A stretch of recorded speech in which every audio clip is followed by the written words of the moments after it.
안녕하십니까? 여러분의 저녁 시간에 보탬이 되는 뉴스 플러스입니다. 서울대에 이어 인하대에서도 여학생 얼굴을 나체 사진에 합성하는 딥페이크 사진이 채팅방에 공유돼 경찰이 수사 중입니다. 이 대화방 참가자가 1,200명에 달하고 피해자 대다수는 인하대생으로 파악됐는데요. 잠시 뒤 이슈 플러스에서 짚어보겠습니다. 먼저 오늘의 주요 뉴스부터 정리해드립니다. 태풍 종다리가 제주에 최근접하면서 강풍을 동반한 장대비가 쏟아지고 있습니다. 태풍은 오늘 밤 사이 열대 저압부로 약해지겠지만 내일까지 남부지방에는 100mm 이상, 수도권 충청에도 80mm 이상의 비가 쏟아지겠습니다. 집값 오름세가 계속되자 정부가 수도권 주택담보대출 한도를 줄이기로 했습니다. 총부채 원리금 상환 비율, DSR 스트레스 가산 금리를 1.2%포인트 대폭 올릴 방침입니다. 전세 사기 특별법이 여야 합의로 국회 상임위 소위를 통과했습니다. 이달 말 본회의 문턱을 넘으면 22대 국회 들어 여야 합의로 처리된 첫 민생 법안이 됩니다. 정부가 의대만 졸업한 뒤 진료 보는 것을 막기 위해 진료 면허제 도입을 검토합니다. 의료계는 의사가 부족하다더니 오히려 개원을 어렵게 만든다며 강력 반발하고 있습니다. 북한군 하사 한 명이 오늘 새벽 강원도 고성 군사 분계선을 넘어 귀순했습니다. 북한 주민이 인천 교동도를 통해 귀순한 지 12일 만인데 당시 우리군은 대북 확성기를 가동하고 있었습니다. 미국 민주당 전당대회 개막 첫날 해리스 부통령이 깜짝 등장해 승리를 역설했습니다. 북한 김정은과의 친분을 강조하는 트럼프에 맞서 민주당은 새 정강 정책에 한국 편에 서겠다는 내용을 담았습니다.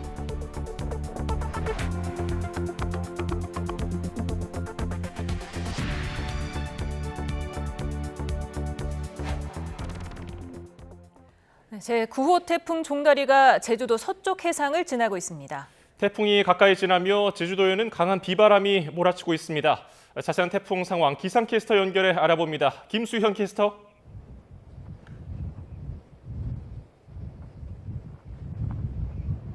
김수현 캐스터. 예, 지금 현장 상황이 좋지 않은 것 같습니다. 김수현 캐스터. 네, 연결이 고르지 못합니다. 잠시 뒤에. 네, 제주도 모슬포항에 나와 있습니다. 네, 지금 태풍이 제주도에 가장 가깝게 지나고 있는 겁니까? 네, 지금 태풍은 서쪽, 제가 나와 있는 서쪽 이곳에서 약 60km 떨어진 해상 쪽에서 이렇게 북상하면서 이동을 하고 있는 상황입니다. 제주도에 가까이 붙어서 이동을 하고 있기 때문에 지금 바람이 매우 강하게 불고 있는 상황인데요. 그렇기 때문에 지금 보시는 것처럼 제 옷이 굉장히 펄럭일 정도로 강한 바람이 불고 있고요. 그리고 돌풍이 불 때면 제 몸이 굉장히 크게 흔들릴 정도로 강한 바람이 불고 있는 상황입니다. 바람만 강한 것이 아닙니다. 제 뒤로 보시는 것처럼 파도가 매우 높게 일고 있는 상황입니다. 저 멀리서 다가오는 파도가 좀 무섭게 느껴지기도 하고요. 파도가 바위에 부딪힐 때는 이 물보라가 굉장히 높게 치솟고 있는 상황입니다. 그리고 제가 나와 있는 이곳 모슬포항에는 비가 내리고 있지 않지만 제주도 곳곳에는 강한 비가 또 내리는 곳도 있습니다. 이 태풍은 오늘 밤 10시경 서해상까지 진입할 것으로 예상됩니다. 이후 점차 열대 저압부로 약화할 것으로 예상이 되고 있는데요. 하지만 태풍의 강풍 반경이 160km 정도이기 때문에 열대 저압부로 약화하고 제주도에 내려진 태풍특보가 완전히 해제될 때까지는 되도록 안전한 곳에 머물러 주시기 바랍니다. 또 달의 인력이 강해 바닷물의 높이가 높아지는 백중살이 기간인 만큼 저지대 침수 피해나 너울에 의한 피해에는 계속해서 대비해 주시는 것이 좋겠습니다. 태풍이 지나간 뒤에도 오락가락 비가 이어지면서 내일까지 제주 산간에는 100mm 이상, 그 밖에 제주도에도 최고 80mm의 많은 비가 내리겠습니다. 태풍이 강한 비바람과 함께 뜨거운 수증기도 몰고 왔습니다. 이에 따라 오늘 밤 사이에도 열기가 식지 못하고 열대야가 나타나면서 제주도는 37일 연속 열대야를 기록할 가능성도 있겠습니다. 앞서 계속 말씀을 드리고 있겠지만 이 태풍이 완전히 지나갈 때까지 위험 상황이 계속될 수 있습니다. 지금 간판이 날아갈 정도로 강한 바람이 불고 있는 만큼 조금만 더 안전한 곳, 집이나 안전한 곳에서 대피를 해주시면 좋을 것 같습니다. 지금까지 YTN 김수현이었습니다. 네, 태풍 종다리가 제주 서쪽 해상을 지나면서 전라남도 서남 해안도 긴장감이 높아지고 있습니다. 특히 높은 파도에 해상 양식 시설이 피해를 보지 않을지 우려가 큽니다. 현장에 나가 있는 취재기자 연결해 봅니다. 나현호 기자. 네, 전남 목포 북항에 나와 있습니다. 네, 지금 그쪽 상황은 어떻습니까? 네, 지금 태풍이 북상하고 있지만 이곳에서는 좀처럼 이 태풍의 위력이 느껴지진 않고 있습니다. 하지만 저 멀리 하늘에 이 먹구름이 잔뜩 끼어 있어서 언제라도 비바람이 몰아칠 듯한 그런 모습입니다. 지금 제 뒤를 보면 이렇게 어선들이 정박해 있는 모습을 볼 수 있습니다. 바로 이곳 목포 북항에 이 피항을 마친 어선들인데요. 이렇게 전남 지역 항포구에만 모두 2만 7천여 척에 달하는 어선이 피항을 모두 마친 상태입니다. 이곳 목포 지역은 밤 11시쯤에 태풍 종다리와 80km 거리까지 근접할 것으로 보이는데요. 이곳 목포를 비롯한 전남 서남해안 11개 시군에는 태풍 예비특보가 내려져 있습니다. 이미 오늘 오전부터 이 제주와 진도, 완도를 잇는 배편을 비롯해 여객선 운항이 일부 결항한 상태입니다. 태풍 종다리가 몰고 온 구름은 내일까지 광주와 전남에 30에서 80mm의 비를 뿌릴 것으로 예보됐는데요. 지리산 부근에는 100mm 이상 강수량을 기록할 것으로 보입니다. 또 전남 남해안에는 시간당 30에서 50mm에 달하는 강한 비가 내리는 곳도 있어서 주의가 필요합니다. 특히 해수면이 높아지는 대조기에 태풍이 북상하면서 침수 피해가 일어날 가능성도 있습니다. 강한 바람에 출하를 앞둔 과수 농가들의 낙과 피해도 우려되는 상황입니다. 또 전남에는 해상 가두리 양시장만 모두 3,800여 곳에 달하는데요. 올해 고수온으로 피해를 본 데 이어 또다시 높은 파도에 시설이 파손되지는 않을지 걱정이 큽니다. 전라남도는 재난안전대책본부를 운영하고 비상근무체제에 돌입했는데요. 태풍특보가 해제될 때까지 전라남도와 각 시군이 24시간 비상체제를 유지할 계획입니다. 지금까지 전남 목포 북항에서 YTN 나연호입니다. 9호 태풍 종다리는 제주도 서쪽 해상을 지나 밤사이 한반도 서쪽 해상으로 진입할 전망입니다. 이로 인해서 전국의 산사태 위기 경보도 주의 단계로 상향됐습니다. 취재기자 연결해서 태풍과 더위 전망 알아봅니다. 김민경 기자. 네, 김민경입니다. 네, 제주도는 태풍 영향권에 들었는데요. 다른 지역은 언제부터 영향을 받는 겁니까? 네, 현재 태풍은 서귀포 서쪽 해상에서 시속 약 30km 속도로 통과 중입니다. 최근접해 지나가는 건데요. 태풍은 앞으로 더 북상해 서해로 진입할 걸로 보이지만 더 발달하지 못하고 자정에서 내일 새벽 사이 충남 서해안 부근 해상에서 열대저압부로 약해질 걸로 보입니다. 이후에는 내일 오전 충남 서산 부근에 상륙해 경기 남부를 지나 오후에 속초 인근에서 소멸할 전망입니다. 태풍의 영향으로 제주도와 남해안, 호남 서해안에는 내일까지 100mm 이상의 호우가 쏟아지겠고 열대저압부가 통과하는 충청과 수도권 일부 지역에도 30에서 많게는 100mm 이상의 비가 내리겠습니다. 태풍이 점차 가까워지면서 제주도와 인근 해상에는 태풍특보가, 전남 해안에도 태풍 예비특보가 내려졌습니다. 태풍 최근접 시간에 일부 지역에서는 시간당 30에서 최고 50mm의 강한 비가 쏟아질 걸로 보이는데요. 제주도는 늦은 오후부터 밤까지, 남부는 내일 아침까지 집중되겠고 충청은 내일 새벽부터 오전까지, 수도권 등 중북부는 내일 새벽부터 오후까지 강한 비가 집중될 걸로 보입니다. 바람도 다소 강하겠는데요. 오늘 오후부터 내일 새벽에는 제주도와 남해안, 내일 새벽부터 오후에는 중부 서해안을 중심으로 순간적으로 초속 15에서 20m의 강풍이 예상됩니다. 태풍의 영향으로 산사태 피해도 우려되면서 전국의 산사태 위기경보도 주의로 상향됐습니다. 산사태 위험 지역에서는 긴급 재난문자와 마을방송 등에 귀 기울이고 태풍이 근접하는 시기에는 야외 활동을 자제해야 합니다. 예, 오늘은 어제보다 더 더운 것 같은데요. 태풍 영향 때문입니까? 네, 태풍이 남쪽에 뜨겁고 습한 열기를 몰고 오면서 밤에도 기온이 크게 떨어지지 않아 지난 밤 사이 제주도와 여수의 최저 기온은 28도, 서울은 27도로 30일 연속으로 열대야가 나타났습니다. 한낮 폭염도 더 강화됐는데요. 비공식적으로는 경기도 양평 옥천면이 39도, 김포 당기동 38.6도, 서울 용산구가 37.3도까지 치솟았고 공식적으로도 청주 36.4도, 서울 35.4도 등 전국 대부분 지역에서 33도 이상의 무더위가 이어졌습니다. 기상청은 이번 태풍이 남동풍을 강화시켜 서쪽 지방을 중심으로 폭염이 강화될 걸로 보인다고 밝혔는데요. 또 태풍이 지난 뒤에도 더위가 약화하지 않고 폭염과 열대야가 장기간 이어질 걸로 전망했습니다. 지금까지 과학기상부에서 YTN 김민경입니다. 부산과 울산 지역의 출근 시간 많은 비가 순식간에 쏟아지면서 차량 침수 등 피해가 잇따랐습니다. 태풍 영향으로 많은 비가 예보된 만큼 비 피해 없도록 주의하셔야겠습니다. 오태인 기자입니다. 어둠이 채 가시지 않는 새벽 출근길. 앞이 보이지 않을 정도로 세찬 비가 내립니다. 도로에는 물이 불어나 공사장 방호벽이 둥둥 떠다닙니다. 서행하는 앞차를 따라 도로를 지나는 순간 차량 앞덮개 쪽으로 물이 튀더니 갑자기 멈춥니다. 물은 순식간에 불어나 운전자 허리까지 들어찼습니다. 순간 한 10초에서 20초 사이에 물이 갑자기 불어나가지고 시동이 꺼지면서 오도 가도 못하게 꼼짝 못하면서 물이 차 안에 급속도로 차올라가지고 위험을 느껴서 바로 차에서 나와가지고 안전한 곳으로 대피했습니다. 출근길 강하게 내린 비로 울산 경찰에 신고된 차량 침수 피해만 15대에 이릅니다. 또 침수된 집에서 빠져나오지 못한 주민이 소방당국에 구조되는 등 크고 작은 피해가 잇따랐습니다. 부산에서도 하천 중간 돌 무더기 위에서 잠을 자던 시민이 불어난 물로 빠져나오지 못해 구조됐습니다. 새벽부터 아침까지 3시간 동안 부산과 울산 해안 지역을 중심으로 내린 비는 최대 130mm 정도, 간절 곳에는 1시간 만에 50mm가 넘게 쏟아졌습니다. 8월 20일 새벽 우리나라 인근에 기압계가 변화하면서 기압골이 발생해 울산 등 경남 지역에 돌풍, 천둥과 번개를 동반한 강한 비가 내리며 호우특보가 발효되었습니다. 짧은 시간 많이 내리고 멈추는 폭우로 손 쓸 틈도 없이 피해가 계속되는 상황.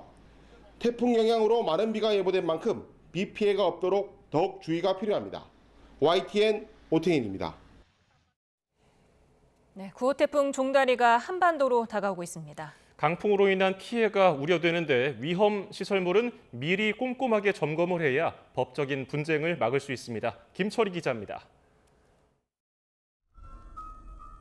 지난 2019년 9월 태풍 링링이 한반도를 덮쳤습니다. 강력한 바람을 품은 태풍 영향으로 전국 곳곳에서 피해가 속출했습니다. 그 창고 시기로 전왔는데 그게 널러가면서 그 사람까지 널러간 거예요. 따라서. 태풍은 곧 지나갔지만 피해를 배상할 책임이 누구에게 있는지를 묻는 소송은 수년째 이어졌습니다. 경기 의정부시에서는 아파트 지붕에 설치된 철제 구조물이 날아가 주차된 차량을 덮치는 바람에 법정 다툼이 벌어졌습니다. 이후 재판부는 입주자 대표회의가 아파트 지붕 구조물이 제대로 고정되어 있는지 점검할 의무가 있었고 2010년경에도 태풍으로 인해 구조물이 날아간 적이 있었던 점 등을 근거로 차량 주인 일부 승소로 판결했습니다. 당시 아파트 측은 태풍에 대비해 지상에 주차된 차량을 지하나 다른 안전한 곳으로 이동하라는 안내 방송도 했는데 법원은 안내 방송을 했다는 사실만으로 구조물 점검 의무가 면제되는 것은 아니라고 판단했습니다. 몇 달 뒤 대전에서도 비슷한 판결이 나왔습니다. 태풍 때문에 교회 첨탑이 강풍에 날아가 주택 지붕을 뚫고 안방까지 덮쳤던 사례에서 법원이 다시 피해자 손을 들어준 겁니다. 당시 재판부는 우리나라 기후 여건상 매년 여름 강한 비바람을 동반한 태풍이 발생한다는 걸 충분히 예견할 수 있었을 거라고 봤습니다. 예측 가능한 사고를 막기 위해 교회에서 첨탑이 견고하게 고정돼 있는지 확인했어야 하는데 그러지 않았으니 배상 책임을 져야 한다는 겁니다. 9호 태풍 종다리도 순간 풍속 초속 20m에 달하는 강한 바람을 동반할 예정입니다. 낙하 우려가 있는 시설물의 경우 미리 점검에 나서야 피해뿐 아니라 법적 분쟁도 막을 수 있습니다. YTN 김철입니다. 이번 태풍 크기는 소형급이지만 해안가는 침수 피해 특히 조심해야겠습니다. 해수면이 최대 9m 넘게 상승하는 백중사리 기간이기 때문입니다. 황윤태 기자입니다. 그제인 18일은 음력 7월 15일 백중이었습니다. 달과 태양, 지구가 일직선상에 위치하며 달과 지구가 가장 가까워집니다. 달이 지구를 끌어당기는 힘, 인력은 밀물과 썰물을 만들어내는데 백중부터 사나흘간은 이 힘이 가장 센 시기로 백중사리라 부릅니다. 1년 중 조수간만의 차가 가장 크고 밀물대의 해수면도 최대치로 올라갑니다. 9호 태풍 종다리의 북상 시기가 이 백중사리와 딱 겹쳤습니다. 그러지 않아도 강한 저기압인 태풍이 지나갈 때면 해수면의 높이가 일시적으로 상승하기 때문에 해안가 침수 피해가 더욱 우려됩니다. 이 대조기의 영향에 더해서 태풍에 의한 수위 상승까지 더해지면서 제주도 부근, 남해안, 서해안을 중심으로는 물이 높게 올라오는 곳들이 있을 것으로 예상되기 때문에 특히 저지대 지역에서는 침수도 주의가 필요하겠습니다. 국립해양조사원은 인천, 군산, 마산, 제주를 비롯한 20개 지역의 침수 가능성이 크다고 예보했습니다. 특히 인천은 해수면 높이가 최대 967cm까지 오를 것으로 전망했습니다. 해안도로나 방파제 근처에 접근하지 말고 해안 저지대나 매립지에 사는 주민들은 차량을 미리 안전한 곳으로 옮겨둬야겠습니다. YTN 황윤태입니다. 태풍 종다리가 고온다습한 열기를 몰고 한반도로 북상하면서 무더위가 계속되고 있습니다. 시민들은 물놀이를 즐기는 건 물론 도심 속 더운 공기를 피해 열기구를 타고 하늘 높이 오르기도 했는데요. 그곳에서는 더위가 날아갔을까요? 표종호 기자가 전해드립니다. 달덩이처럼 생긴 커다란 풍선이 더위를 달래줄까?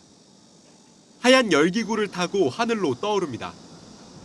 어느새 멀리 국회의사당과 남산타워, 서울을 가로지르는 한강까지 탁 트인 풍경이 펼쳐지고 시원한 바람에 머리카락이 흩날립니다. 답답하고 뜨거운 도심을 벗어나는 기분입니다. 100m가 넘는 높이에서 시원한 바람을 맞다 보니 더위는 잊은 지 오랜데요. 서울 시내를 한눈에 담다 보면 걱정과 스트레스도 함께 날아갑니다. 아이들은 떼약볕을 피해 나만의 아지트로 대피합니다. 무더위에도 학교와 학원을 오가는 아이들이 시원한 에어컨 바람을 쐬고 친구와 책도 보고 얘기도 나누며 잠시 쉬어갑니다. 크게 소리도 질러보며 쌓인 스트레스도 해소합니다. 원래 알고 있었는데 막상 이용해보니까 시원하기도 하고 친구랑 얘기하면서 책도 읽을 수 있어서 좋았어요. 이제 밖에 날씨도 더운데 여기 있으면 시원해가지고 자주 쓰는 것 같아요.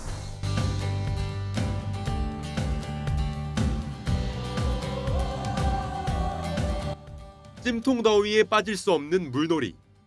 아이들은 미끄럼틀을 타고 물에 첨벙 빠져보고 수영도 하고 잠수도 하며 도심 속 피서를 즐깁니다. 더운 날씨에 좀 시원하게 보내려고 가족끼리 날씨도 안 되게 좋네요, 기분. 태풍이 부채질하는 폭염에 하늘에서 땅에서 수영장까지 곳곳에서 무더위 대피 작전이 펼쳐졌습니다. YTN 표정호입니다. 폭염과 함께 급격히 확산하고 있는 녹조가 수도권 최대 상수원인 팔당호마저 뒤덮고 있습니다. 정부는 녹조 제거선을 추가 투입하기로 하는 등 식수원 보호에 총력을 기울이고 있지만 폭염은 계속되고 가뭄까지 겹쳐서 상황이 녹록지 않습니다. 홍성기 기자입니다. 숲에서 페인트라도 흘러나오는 듯 초록색 물이 호수로 번져나갑니다. 수도권 최대 상수원인 팔당호에 녹조가 급격히 확산하면서 식수 안전까지 위협하고 있는 겁니다. 남쪽으로 갈수록 상황은 더 나쁩니다. 충청 지역 상수원인 금강 대청호와 보령호에는 1리터에 남조류 세포 10,000개 이상일 때 내려지는 조류경보 경계 단계가 발령됐고 낙동강 해평과 강정 고령 등엔 한 단계 아래인 관심 단계가 내려졌습니다. 환경부는 그나마 최근 대청호와 보령호의 남조류 세포 수가 조금 감소했지만 진정세로 보기 어렵다고 설명했습니다. 꺾일 줄 모르는 폭염이 이달 말까지 이어질 것이라는 예보 때문입니다. 정부는 상황이 심상치 않다고 보고 녹조 제거선을 팔당호 등에 추가 투입하기로 했습니다. 댐 물을 방류해 녹조를 쓸려 내려가도록 하는 방법도 있지만 이마저도 여의치 않습니다. 장마 뒤에 소나기 말고는 비가 거의 내리지 않아 가뭄에 대비해야 하기 때문입니다. 실제 낙동강 운문댐은 이미 가뭄 관신 단계에 진입한 상태입니다. 환경부는 아직은 수돗물에서 조류 독소가 검출된 사례는 없다고 밝혔습니다. 그러나 녹조 발생 지역에서 악취 민원이 이어지는 등 주민 불안이 커지는 만큼 수심 깊은 곳의 물을 취수장으로 끌어가도록 하는 등 식수 안전 확보를 위해 총력을 기울이고 있습니다. YTN 홍성기입니다.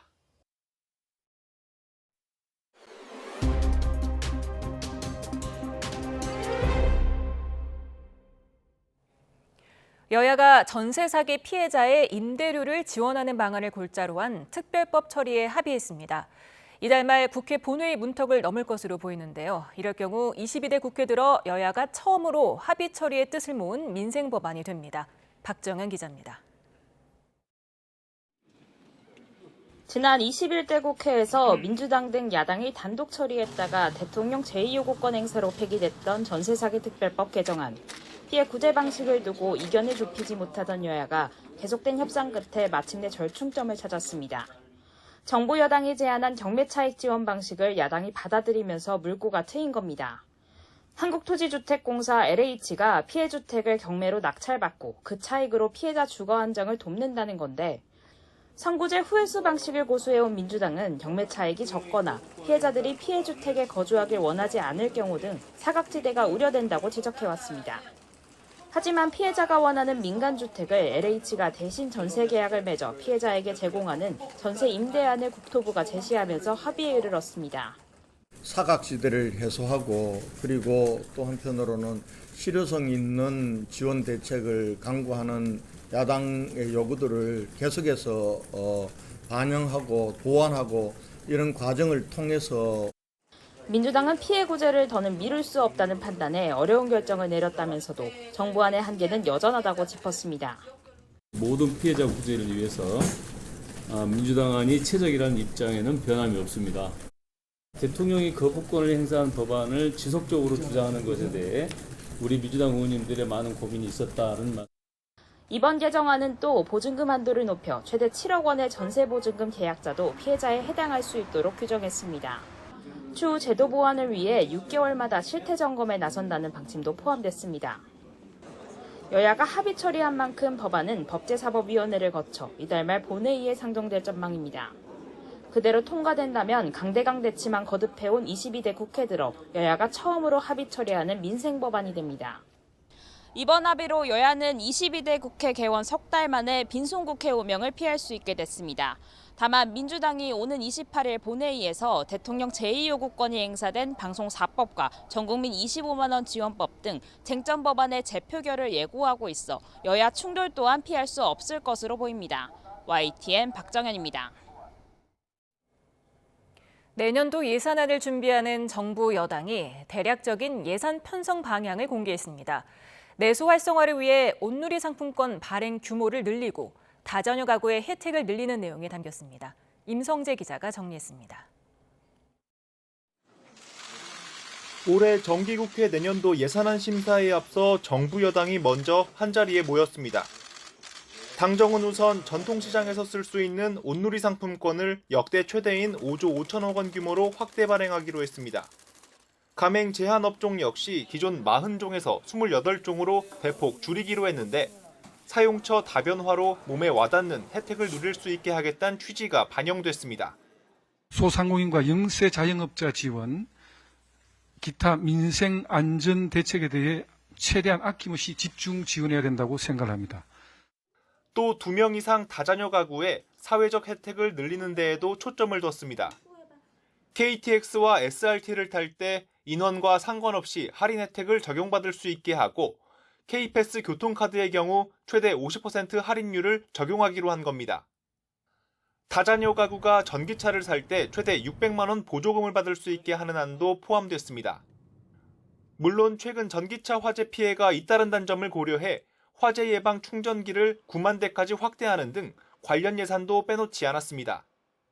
이 밖에 채무 조정을 위한 새출발기금 규모를 30조 원에서 40조 원 이상으로 확대하고 올해 안으로 키오스크 수수료를 반값으로 내리는 등 소상공인을 위한 정책에도 힘을 실었습니다.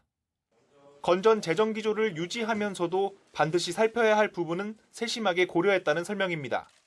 민생 분야를 확실히 지원한다는 당과 정부의 원칙이 국민들께 제대로 전달될 수 있도록 촘촘하게 예산 편성에 당정은 또 지난 예산 편성 때 대폭 삭감 논란이 일었던 연구개발 R&D 분야와 관련해서도 이공계 대학원생 지원을 확대하는 등 개선안을 내놨습니다. YTN 임성재입니다. 오늘 25일 예정된 당대표 회담에 앞서 여야는 각각 3가지 의제를 내걸었습니다. 공통으로 민생이라는 화두를 던지긴 했지만 의제 조율을 위한 실무회동이 갑자기 연기되는 등 회담 전부터 치열한 신경전이 펼쳐지고 있습니다. 김다연 기자가 보도합니다. 민주당은 국민의힘 한동훈 대표가 여야 회담을 하나의 정치적 이벤트 정도로 생각하는 것 같다며 날을 세웠습니다. 국민의힘이 탄핵이나 청문회 같은 정쟁 정치 중단과 함께 민생 대책, 특권을 내려놓는 정치 개혁 등 3가지 제안을 공개한 게 발단이 됐는데 이에 민주당이 언론을 통해 의제를 공개하고 회담 생중계 가능성까지 발표한 건 예의가 아니라며 실무 회동까지 미룬 겁니다. 하지만 여당은 충분히 제안해 볼 수 있는 문제들 아니냐며 납득하기 어렵다고 맞받았습니다. 회담 의제를 둘러싼 기싸움도 팽팽합니다. 양당 모두 큰 틀에서 민생을 논한다는 계획이지만 여당은 금융투자소득세 폐지 같은 세제 개편안을, 민주당은 전국민 25만 원 지원법에 주안점을 두고 있습니다.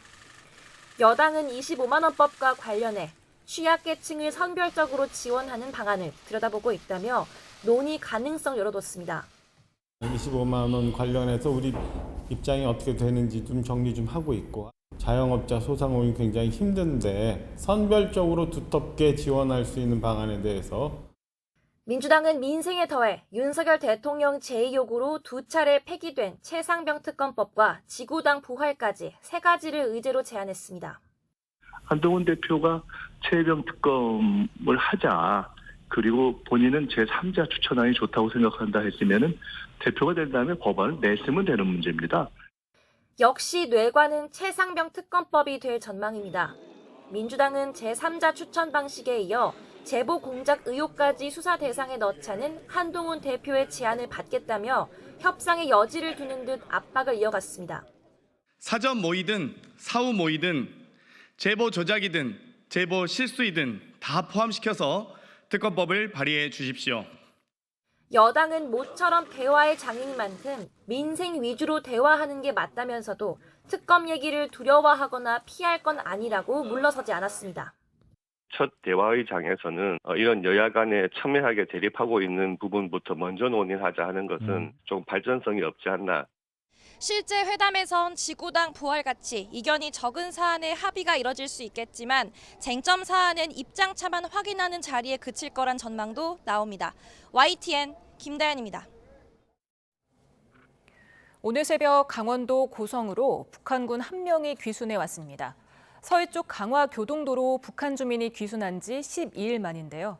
넘어오기 전부터 우리 감시 장비에 포착됐지만 북한군의 특이 동향은 없었던 것으로 알려졌습니다. 조수연 기자가 보도합니다. 우리 군이 강원도 고성 전방 사단에서 북한군 1명의 신원을 확보했다고 밝혔습니다. 귀순 의사를 확인한 뒤 남하 과정과 귀순 동기를 조사하기 위해 관계기관에 인계했습니다. 귀순한 남성은 새벽 시간에 강원도 고성군의 육군 22사단으로 넘어온 것으로 알려졌습니다.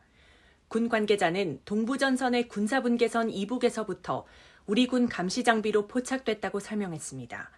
또 움직임이 확인된 뒤 정상적인 유도 작전을 펼쳐 신병을 확보했다고 밝혔습니다.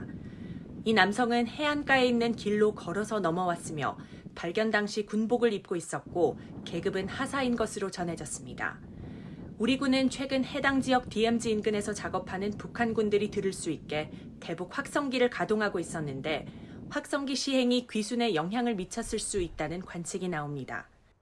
대북 확성기 방송이 지속되고 있고 북한의 경제 상황, 특히 수해까지 발생한 지금 시점에서 경제적 어려움에 따른 탈북이 이루어지고 있다고 볼 수도 있습니다. 22사단은 2020년 월책 귀순과 2020년 귀순했던 남성이 2022년 다시 월북한 사례 등 경계가 뚫려 논란을 빚었는데 군 관계자는 이번에는 정상적으로 작전에 성공했다고 강조했습니다. 북한 주민이 우리 쪽으로 넘어온 것은 지난 8일 인천 강화도 앞 교동도를 통한 귀순 후 12일 만입니다.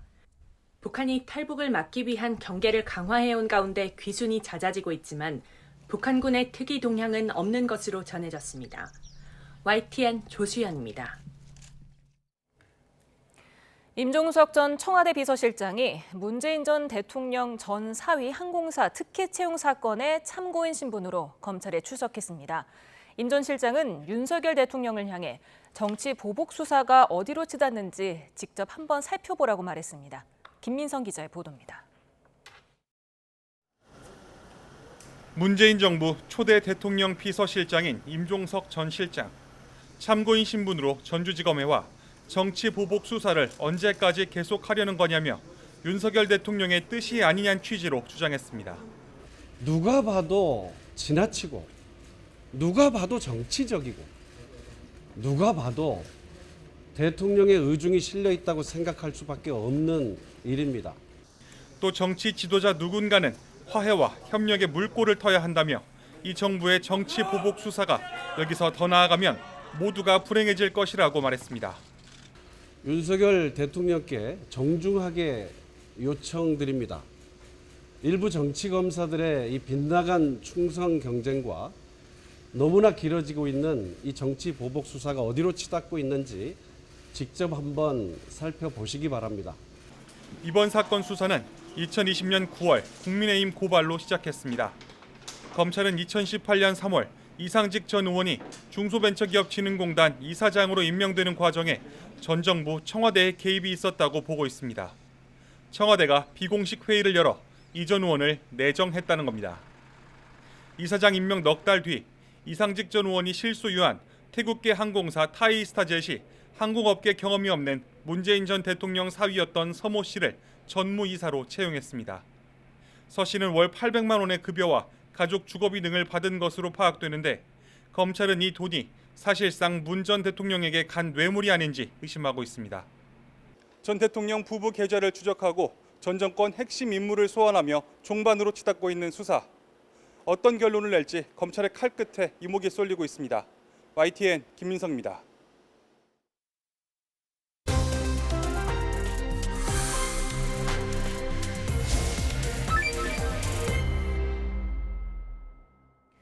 학교에 가던 여중생이 남고생에게 둔기로 습격당하는 사건이 발생했습니다. 그런가 하면은 이른바 부산 돌려차기 사건의 가해자가 수감 중에 보복을 다짐했다는 증언이 나왔습니다.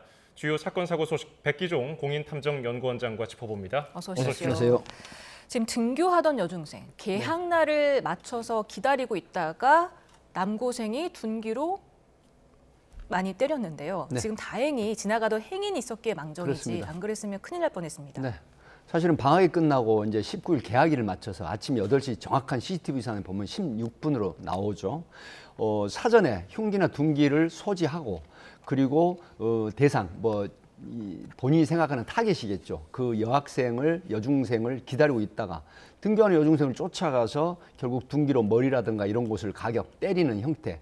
그런데 지금 앵커께서 말씀하신 것처럼 세 분의 영웅 시민들이 있었습니다. 첫 번째 말씀을 드리면 사실은 노인복지법에 보면 65세 이상이 노인으로 이제 분류가 됐는데 교통정리하는 그 노인분들 할아버지라고 얘기를 하겠습니다. 이분들이 먼저 이걸 발견하고 이제 제압을 하게 되는데 또 한 분은 인근 그 업소 안에서 이 장면을 목격하고 신속하게 112 신고를 해주셨고요. 그 다음에 또 한 분은 소위 헤드락이라고 하는 우리가 UFC 이종 격투기를 보면 상대방을 이제 이 머리를 이렇게 쥐어 삼아서 공격을 무력화시키는 이런 행태를 했는데 이 헤드락을 했음에도 불구하고 그 여학생의 머리채를 잡고 계속 공격을 했다라고 하는 이게 지금 증언이 나왔죠. 그래서 이 시민들이 아니었더라면 이 여학생이 상당히 안 좋은 결과가 발생했을 가능성이 높았다. 그래서 사실 이 시민들 저는 영웅이라고 말씀을 드리고 싶습니다. 예, 저희가 CCTV를 통해서 관련 영상 보여드렸는데 너무나 아찔합니다. 네. 여중생 지금 상태는 어떻게 되고 있다고 알려져 있습니까? 이 피해 여학생은 중학교 3학년으로 알려지고 있죠. 그 병원으로 긴급 이송이 됐습니다. 예. 머리 쪽에 상당한 이 피해, 소위 말하는 찢어지는 이런 열상이나 자창을 입게 된 그런 형태로 병원에서 치료를 받고 있다. 이렇게 알려지고 있는데 전 더욱 걱정이 되는 부분은 이 여학생이 만약에 퇴원을 하더라도 대인 기피증이나 평생 트라우마에 시달릴 가능성이 높다. 예. 그래서 여기에 대한 심리 치료도 병행을 해야 하지 않을까 싶습니다. 지금 그 남학생의 가방에서 다른 종류의 흉기와 유서가 발견됐다고 하던데 네. 이거는 완벽하게 살인을 계획하고 벌인 범죄죠? 앵커께서 말씀하신 것처럼 등교일을 맞춰서 아침 등교 시간에 잠복이라고 보통 얘기를 하죠. 지켜보고 있다가 여학생을 발견해서 공격을 했죠. 그다음에 이제 경찰이 압수한 가방에 보니까 또 다른 흉기 그리고 어떤 행위를 한 이후에 본인이 극단적인 선택을 하겠다는 내용의 메모 형식의 유서 같은 게 또 발견이 됐거든요. 예. 그렇다고 하면 사전에 상당히 치밀하게 나름대로는 계획한 계획 범죄였다. 이렇게 볼 수가 있겠습니다. 그런데 이 범행을 예고를 했었더라고요. 네. 사실은 학교에서 그 학교 선생님이 이제 이런 여러 가지 징후를 발견하고 상담하는 과정에 선생님한테 그 얘기를 한 거예요. 아하. 내가 어떤 여학생을 극단적인 결론을 내고 그리고 본인도 이 극단적인 선택을 하겠다라고 하는 이런 부분인데 결국은 학교 측에서 경찰에 연락을 해가지고 소위 말하면 SPO라고 하죠. 학교 그 담당하는 경찰관에게 연락을 했는데 결국은 스마트워치를 지급하겠다라고 했는데 당사자가 거부를 했고 그래서 이제 스토킹 범죄 행위 등 이런 부분도 사실은 있는데 어찌됐든 간에 이 부분들이 그때 당시에 선제적 조치가 됐으면 이런 결과가 안 나왔음에도 불구하고 사실 좀 미흡한 부분이 있지 않았나 싶습니다. 지금 그 남학생이 지적 장애가 있는 것으로 알려지고 있습니다. 그래서 정신병원에 이제 학교 전담 경찰관이 입원하도록 부모와 협의를 거쳐서 했는데 지금 본인이 퇴원 의사가 강해서 퇴원을 시켰다고 하는데 이게 가능한 겁니까? 이 부분이 상당히 좀 논란이 될 소지가 있습니다. 왜 그러냐면 지난달에 이제 학교 측에 연락을 받은 경찰관이 가해자의 부모하고 협의를 해서 정신병원에 입원을 하게 됐죠. 그런데 한 22일 만에 본인의 강력한 퇴원 요청에 의거해서 사실은 퇴원을 하게 됐습니다. 그런데 지금 이 상황을 맞이하게 되지 않을 방법이 있었다고 하는 부분은 여러 가지 심리라든가 그다음에 치료 경과를 보고 판단을 했어야 됨에도 불구하고 너무 쉽게 소위 말하면 가해자의 요청으로 이 퇴원을 하게 된 이런 부분들이 조금은 아쉽고 안타까운 사건이 발생을 하지 않았을까 이런 말씀을 좀 드리고 싶네요. 예. 지금 구속 상태로 수사를 받게 됐는데 뭐 심신미약이라든지 미성년이라는 점을 강조할 가능성이 있습니까? 네, 우리 이제 장행커께서 말씀하셨지만 두 가지가 있습니다. 소년범, 19세 미만의 이 소년범은 우리가 흔히 말하는 강력범죄를 저질렀어도 이 소년범 사건으로 처리를 합니다. 소년법에 의거해서. 그리고 심신미약 상태, 소위 말하면 지적장애라고 하는 요소가 만약에 이제 그 제출이 된다라고 하면 이 부분에서 심신미약 상태가 입증이 된다. 그랬을 때 이런 살인 미수죄를 저질렀어도 소년범 처벌 내지는 강력한 어떤 중형이 선고가 안 될 가능성이 있다라고 하는 측면. 그래서 지금 뭐 한동훈 전 법무부 장관이 예전에 뭐 촉법 소년이라든가 소년법에 대한 연령을 낮추는 게 필요하다고 하는 부분이 지금 생각이 나는데 이런 부분들이 그 어떤 사회적인 함의가 도출이 돼야 되지 않을까 싶습니다. 지금 스토킹 범죄의 경우 재발 우려가 굉장히 높습니다. 네. 이 학생 어떻게 처벌이 되고 향후 대책 어떻게 세워야 되겠습니까? 사실은 살인 미수죄라고 하는 부분은 살인죄 5년 이상 무기징역 사형까지 엄도할 수 있는 법이고요. 또 스토킹 범죄 행위는 뭐 3년에서 5년형의 징역형이 되는데 우리나라 경우에는 이제 경합죄 같은 경우에는 중한죄로 기준해서 처벌하기 때문에 앞에 제가 말씀드린 것처럼 살인 미수죄로 좀 구속이 됐지 않습니까? 영장이 발부돼서.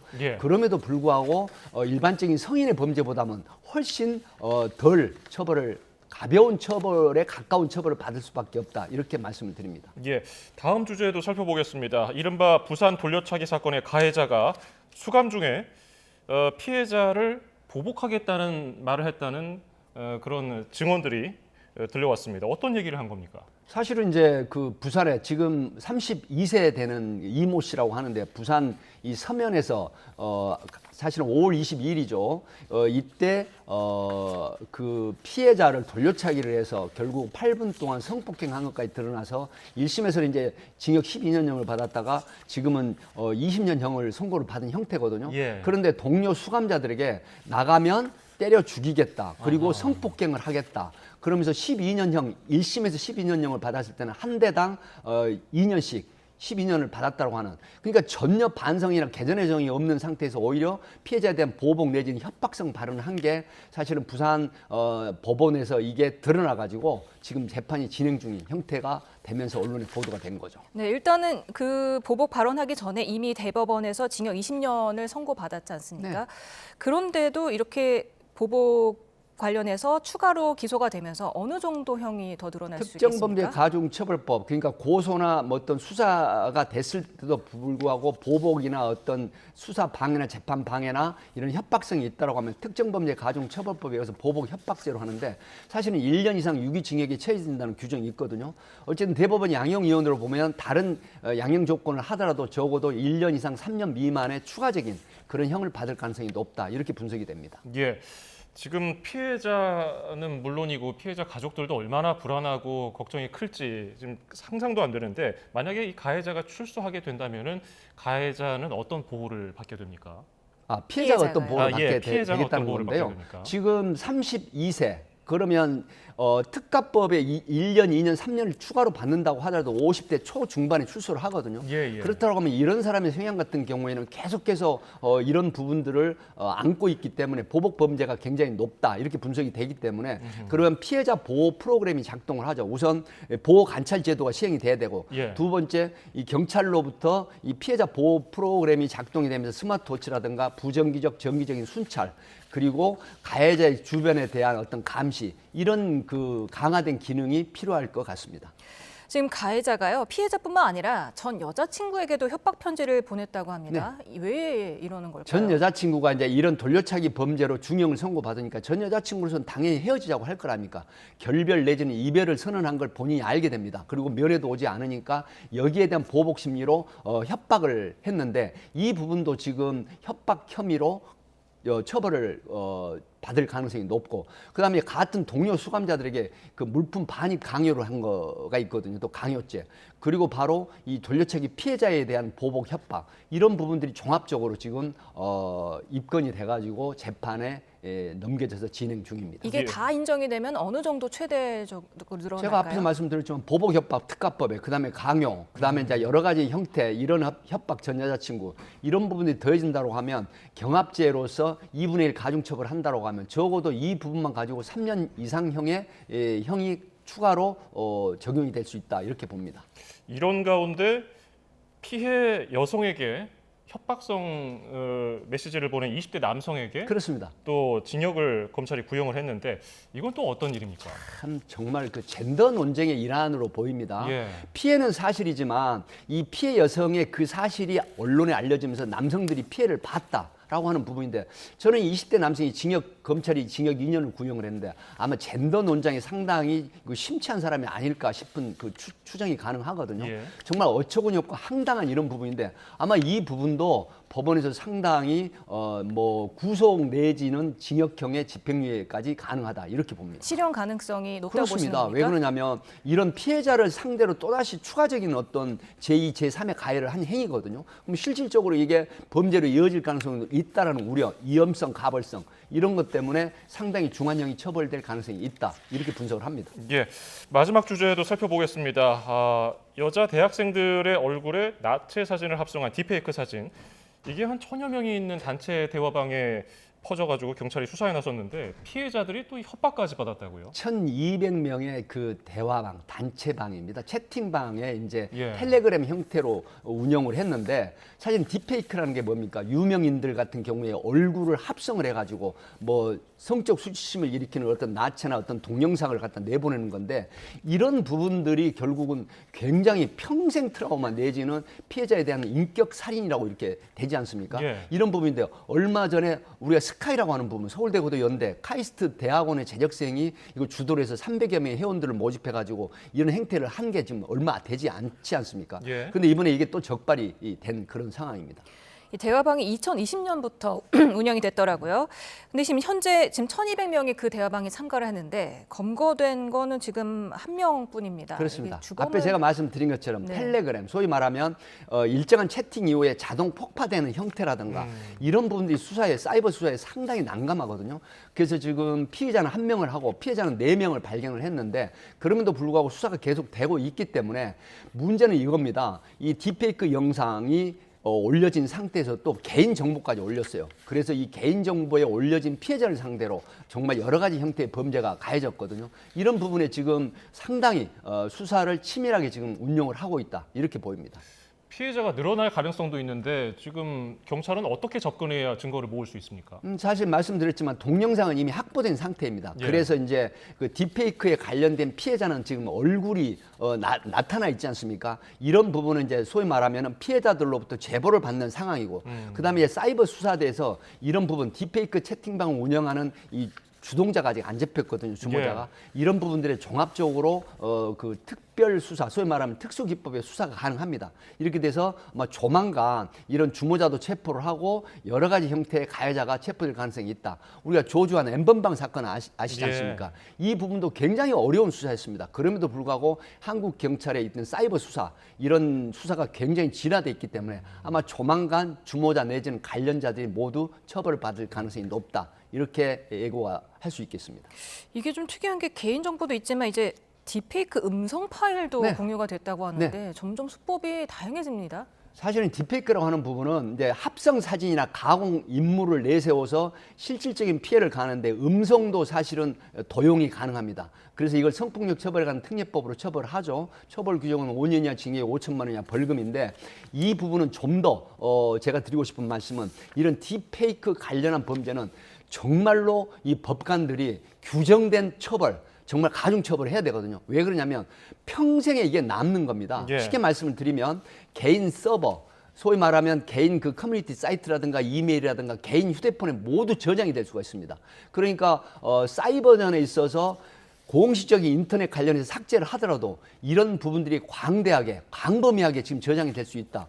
그러면 20년, 30년 후에도 당사자인 피해자는 어떻게 되겠습니까? 이런 부분 때문에 정말 규정된 그런 강력한 처벌을 해야 된다. 이런 주장을 하고 싶습니다. 예, 솜방망이 처벌의 문제점에 대해서 지적을 해주셨는데 지금 이런 데이터들이, 파일들이 영원히 사라지지 않을 수도 있거든요. 네.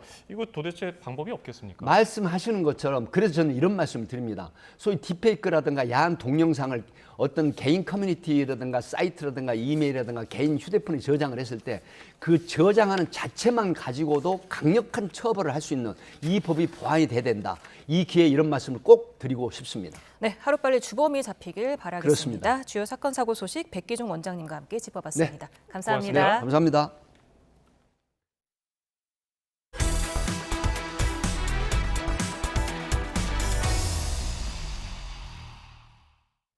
네, 다음 소식입니다. 서울을 중심으로 수도권 집값이 들썩이자 정부가 핀셋 규제에 나섭니다. 다음 달부터 수도권 규제를 강화해서 주택담보대출 한도를 줄입니다. 이형원 기자입니다. 정부가 수도권 주택담보대출 규제를 강화합니다. 다음 달부터 시행되는 2단계 스트레스 DSR 규제를 차등 적용해 수도권 대출 한도를 더 조이기로 한 겁니다. DSR은 총부채 원리금 상환 비율로 연간 원리금 상환액이 소득의 40%를 넘지 못하도록 하는 규제입니다. 적용되는 금리가 높을수록 대출 한도는 줄어듭니다. 여기에 미래 금리 인상폭인 스트레스 금리까지 더하면 대출 한도는 더 줄게 됩니다. 현재는 1단계로 0.38%포인트가 적용되지만 다음 달부터는 비수도권 0.75%포인트, 수도권은 무려 1.2%포인트로 상향됩니다.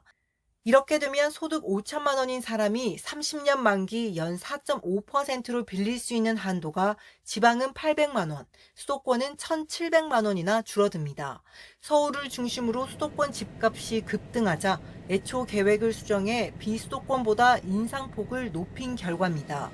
실제로 지난달 서울 집값 오름폭은 4년 7개월 만에 가장 컸고 아파트 매매 거래량도 4년 만에 8천 건을 넘어섰습니다. 이를 반영하듯 가계대출은 이번 달에만 4조 원 넘게 급증했습니다. 안정적으로 관리되던 가계부채가 올해 상반기부터 늘어나고 있는 데 대해 경각심을 가지고 은행권과 정부가 합심해서 선제적으로 관리할 필요가 있습니다. 금융당국은 이렇게 해도 가계비 급증세가 잡히지 않는다면 DSR 범위 확대 등 추가 조치를 검토한다는 방침입니다. YTN 이영훈입니다. 채권 전문가 대다수는 오는 22일 열리는 한국은행 금융통화위원회가 기준금리를 연 3.5%로 동결할 것으로 내다봤습니다. 금융투자협회가 지난 9일부터 14일까지 기관 62곳의 채권 보유, 운용 관련 종사자 100명을 설문조사한 결과 응답자 90%가 금리 동결을 예상했습니다. 협회는 가계부채와 부동산 리스크 우려에 금리 동결을 예상하는 응답자가 여전히 우세한 것으로 조사됐다고 덧붙였습니다. 티몬과 위메프에서 판매한 상품권 관련 소비자 집단 분쟁 조정 신청이 하루 만에 1,700명을 넘었습니다. 한국소비자원은 오늘 오전 9시 기준 상품권 집단 분쟁 조정 신청이 1,760여 건으로 집계됐다고 밝혔습니다. 소비자원은 오는 27일까지 누리집에서 분쟁 조정 신청을 받을 예정입니다. 정부가 의대만 졸업한 의사들이 바로 병원에서 진료 보는 것을 막기 위해 진료 면허제 도입을 검토하겠다고 밝혔습니다. 의료계는 의사가 부족하다며 숫자를 늘리자더니 오히려 개원을 어렵게 만드느냐고 강하게 반발하고 있습니다. 김주영 기자입니다. 정부가 진료 면허 도입을 검토하기로 했습니다. 현재와 같이 의대를 졸업하고 국가시험에만 합격했다고 곧바로 진료를 볼 수 있도록 하는 것은 부적절하다는 판단입니다. 그래서 전공의들이 따로 면허를 따야 개원을 하고 진료도 볼 수 있도록 하겠다는 겁니다. 복지부 관계자는 의료법 제정 당시의 면허 체계가 지금까지 이어져 온 것이라며 독립적인 진료 역량을 담보하는 데 미흡했다고 검토 이유를 설명했습니다. 기존 의사 면허로 대체할 수 있을지 등 구체적인 방안은 추가적인 논의를 거칠 예정입니다. 구체적인 도입 시기는 정해지지 않았지만 면허제가 도입된다면 집단 사직한 전공의들에게는 직격탄이 될 전망입니다. 직접 개원하거나 병원 취업 자체가 불가능해지기 때문입니다. 대한의사협회는 면허제도 방안에 대해 강하게 반발했습니다. 현행 의사면허 제도를 바탕으로 짜인 의료체계와 맞지 않아 극심한 혼란이 예상된다는 이유입니다. 또 소아청소년과의 의사 부족을 이유로 의사 수를 늘리겠다고 하면서 개원을 어렵게 만드는 제도를 논의하는 것은 모순된 행태라고 비판했습니다.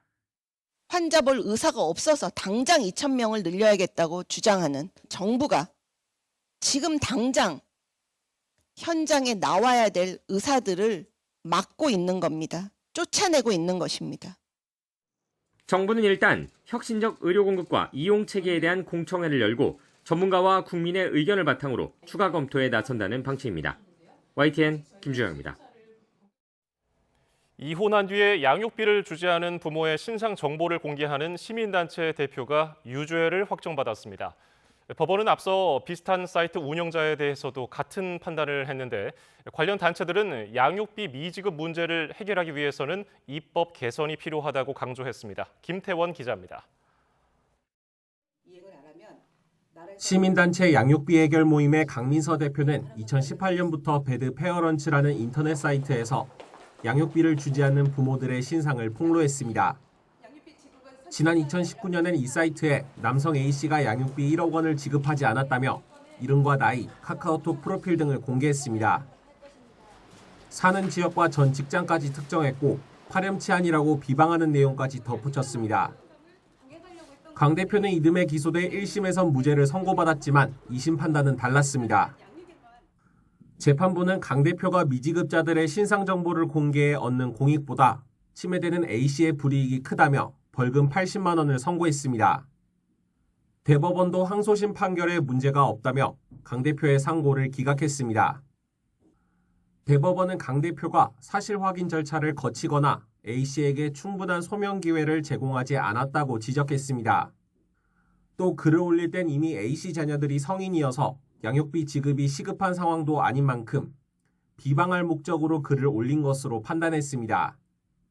앞서 대법원은 지난 1월 비슷한 사이트인 배드파더스 운영자 구본창 씨에게도 유죄를 확정하는 등 비슷한 판단을 이어가고 있습니다.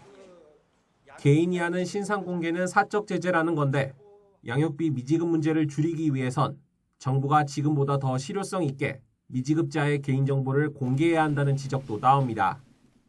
동명이인이 엄청 많잖아요. 누군지 전혀 특정이 안 되는 거예요. 미지급을 해결했던 사람들이 양육비를 또 안 주기 시작하는 거예요. 관련 단체들은 여기에 더해 미지급자에 대한 처벌 수위를 강화하고 이행 절차도 간소화해야 한다고 강조했습니다. YTN 김태원입니다. 해리스 미국 부통령을 대선 후보로 공식 지명하기 위한 민주당 전당대회 첫날, 바이든 대통령은 해리스에 대한 전폭적인 지원을 약속했습니다. 경합주에서 맞불 유세를 시작한 트럼프 전 대통령은 바이든이 만든 전기차 세액 공제를 폐지하겠다는 뜻을 밝혔습니다. 권준기 워싱턴 특파원입니다. 막내딸의 소개로 무대에 오른 조 바이든 대통령에게 관중은 땡큐 조를 끊임없이 연호했습니다. 바이든 대통령은 해리스를 부통령으로 지명한 건 최고의 선택이었다며 이제 해리스가 대통령이 되도록 모든 힘을 다하겠다고 약속했습니다. I'm promising your whole heart to this effort, and where my heart will be. I promise I'll be the best volunteer Harrison Waltz has Cam ever seen. 예고 없이 깜짝 등장한 해리스 부통령은 바이든 대통령에게 무한한 감사를 표시했습니다. Joe, thank you for your historic leadership, for your lifetime of service to our nation, and for all you will continue to do. We are forever grateful to you. 미국 첫 여성 대통령 꿈을 못다 이룬 힐러리 클린턴은 이제 마지막 남은 유리천장을 깰 때라고 목소리를 높였습니다. This is when we break through. The future is here. It's in our grasp. Let's go win it! 민주당은 대의원 투표를 통해 해리스의 대선 공약집 성격인 새로운 정강 정책도 채택했습니다. 김정은과 러브레터를 주고받은 트럼프와 달리 바이든은 동맹과 함께 북한 위협에 대응했고 앞으로도 한국 곁을 지키겠다는 내용이 담겼습니다. 경합주 순회 유세에 나선 트럼프는 전기차를 구입하면 제공하는 $7,500 세액 공제는 웃기는 일이라며 폐지를 시사했습니다. 또 자신의 재임 시절 한국을 상대로 픽업 트럭 보호 관세를 유지해 미국 자동차 산업을 살렸다고 말했습니다. And if I didn't have that tax, the most successful product made in this country is the small trucks. If I didn't get that tax, South Korea and China would be destroying us now with additional product. We saved them. 트럼프 전 대통령은 또 해리스 아버지가 마르크스주의 교수였다며 급진 좌파, 공산주의자로 몰아가는 공세를 이어갔습니다. 워싱턴에서 YTN 권중기입니다. 9호 태풍 종다리가 제주도 서쪽 해상을 통과하고 있습니다. 앞으로 태풍은 계속 북상해서 내일 새벽 충남 서해상에서 열대저압으로 약화하겠는데요. 이후 내일 오전 내륙으로 진입해서 속초 부근까지 이동한 뒤에 소멸할 것으로 보입니다. 태풍의 영향권에 든 남부와 제주도에는 다소 강하고 많은 비가 쏟아지고 있습니다. 한편 중부에는 태풍이 몰고 열기 속에 소나기 구름이 발달했는데요. 밤 사이에는 중부지방도 열대저압부의 경로에 들겠습니다. 내일까지 일부 수도권을 비롯한 전국 곳곳에 최고 100mm 이상의 폭우가 예보됐습니다. 태풍이 북상하면서 특보 지역도 늘고 있습니다. 지금은 남부 해안가와 또 해상을 중심으로 태풍특보와 강풍특보, 풍랑특보가 동시에 발효 중인데요. 특히 태풍이 최근 접하는 시간대에는 시간당 최고 50mm의 집중호우에 주의해 주셔야겠습니다. 제주도에서는 오늘 밤까지, 남부에서는 내일 아침까지가 되겠고요. 새벽부터는 중부에서도 빗줄기가 강해지겠습니다. 특히 해안가에서는 강풍이 비상인데요. 해수면이 높은 대조기에 태풍까지 겹친 만큼 안전에 각별한 주의가 필요합니다. 비바람에도 더위는 가시지 않겠습니다. 밤사이 서울에서는 30일 연속으로 열대야가 나타나겠고요. 전국에 비가 오는 내일과 모레 낮 기온이 반짝 31도까지 내려가겠지만 습기 때문에 체감더위는 여전하겠습니다. 태풍이 지난 뒤 낮 기온은 다시 점차 오르겠고요. 폭염과 열대야는 이달 말까지 계속될 것으로 보입니다. 날씨였습니다.